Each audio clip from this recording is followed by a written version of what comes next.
नमस्कार दोस्तों। आज हम एक ऐसे सवाल पर बात करने वाले हैं जो हम में से कई लोगों के मन में आता है। अकाल मृत्यु के बाद आखिर क्या होता है?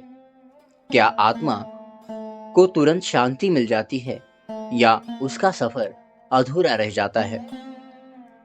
हिंदू धर्म के महत्वपूर्ण ग्रंथ गरुड़ पुराण में जीवन, मृत्यु और उसके बाद के रहस्यों का बहुत गहरा वर्णन है। आज हम इसी प्राचीन ग्रंथ के अनुसार जानेंगे कि अकाल मृत्यु के बाद आत्मा का सफर कैसा होता है।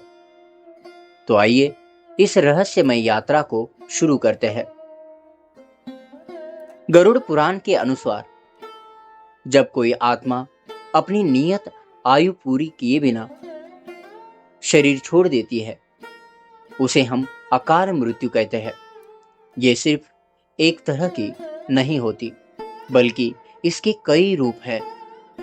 जैसे किसी दुर्घटना में अचानक प्राण चले जाना, चाहे वो सड़क दुर्घटना हो, आगजनी हो या डूबना, किसी की हत्या हो जाना या फिर सबसे गंभीर आत्महत्या करना। गरुड़ पुराण में इसे घोर पाप माना गया है। कभी कभी गंभीर बीमारी से कम उम्र में निधन भी अकाल मृत्यु की श्रेणी में आता है। और तो और अगर किसी व्यक्ति की कोई गहरी अधूरी इच्छा रह जाए या वो किसी चीज से बहुत मोह रखे, तो उसकी मृत्यु भी अकाल ही मानी जाती है। इन सभी परिस्थितियों में आत्मा को तुरंत मुक्ति या शांति नहीं मिलती। वो अक्सर एक विशेष अवस्था में पहुंच जाती है, जिसे गरुड़ पुराण में प्रेत योनि कहा गया है। प्रेत योनि।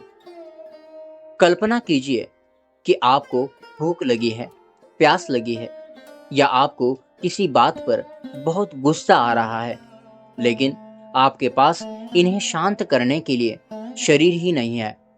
प्रेत योनि में आत्माएं इसी अशरीरी पीड़ा से गुजरती है।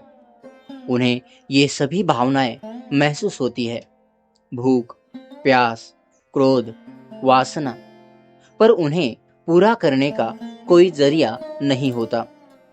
यह स्थिति आत्मा के लिए अत्यंत कष्टदायक होती है। ऐसी आत्माएं अक्सर उन्हीं जगहों पर भटकती रहती है जहां उनकी मृत्यु हुई होती है या जहां उनके प्रियजन रहते हैं। अगर आत्मा का अपने परिवार, धन संपत्ति या किसी अधूरे काम से बहुत ज्यादा मोह जुड़ा हो, तो वो इस बंधन से मुक्त होकर आगे बढ़ ही नहीं पाती। गरुड़ पुराण बताता है कि कभी कभी ये अशांत आत्माएं अपने जीवित परिजनों को भी प्रभावित कर सकती है, जिससे उनके जीवन में बाधाएं आ सकती हैं। इसे ही अक्सर पितृदोष के रूप में जाना जाता है। चाहे मृत्यु अकाल ही क्यों न हुई हो, आत्मा को यमलोक की यात्रा तो करनी ही पड़ती है। गरुड़ पुराण के अनुसार यमदूत आत्मा को यमराज के समक्ष ले जाते हैं। पापी आत्माओं के लिए यह यात्रा बहुत डरावनी और कठिन हो सकती है। यमलोक में स्वयं यमराज आत्मा के पूरे जीवन काल के कर्मों का हिसाब किताब करते हैं, चाहे वे पुण्य हो या पाप। जहां जैसी करनी वैसी भरनी का सिद्धांत पूरी तरह से लागू होता है। गरुड़ पुराण में उन घोर पापों का विस्तृत वर्णन है जिनके लिए आत्माओं को नरक की भीषण यातनाएं भोगनी पड़ती हैं। वहीं अच्छे कर्म करने वाली आत्माओं को स्वर्ग की प्राप्ति होती है। इस सब का अंतिम उद्देश्य है आत्मा को शुद्ध करना। अपने कर्मों के अनुसार ही आत्मा को फिर से नया पुनर्जन्म मिलता है। यह नया जन्म 84 लाख योनियों में से किसी भी योनि में हो सकता है। मनुष्य, पशु, पक्षी, यह सब उसके पूर्व कर्मों पर निर्भर करता है। यह जन्म, मृत्यु का चक्र आत्मा को अपने कर्मों का फल भोगने और स्वयं को शुद्ध करने का अवसर देता है। तो दोस्तों, क्या अकाल मृत्यु प्राप्त आत्माओं के लिए शांति पाने का कोई रास्ता नहीं है? गरुड़ पुराण इसका भी समाधान देता है। नारायण बलि पूजा। यह पूजा खास तौर पर उन पूर्वजों की आत्माओं को शांति और मुक्ति दिलाने के लिए भी की जाती है जिनकी मृत्यु अकाल हुई हो या जिनकी कोई इच्छा अधूरी रह गई हो। इसे पितृदोष को दूर करने के लिए भी एक महत्वपूर्ण अनुष्ठान माना जाता है। नारायण बलि पूजा अक्सर किसी पवित्र तीर्थ स्थल पर की जाती है, जैसे महाराष्ट्र का त्र्यंबकेश्वर, बिहार का गया या कर्नाटक का गोकर्ण। इस पूजा में मृत व्यक्ति के शरीर का प्रतीक रूप से गेहूं के आटे से एक कृत्रिम शरीर बनाया जाता है और फिर पूरे विधि विधान से उसका अंतिम संस्कार किया जाता है। परिवार के निकट परिजन ही यह पूजा संपन्न करा सकते हैं।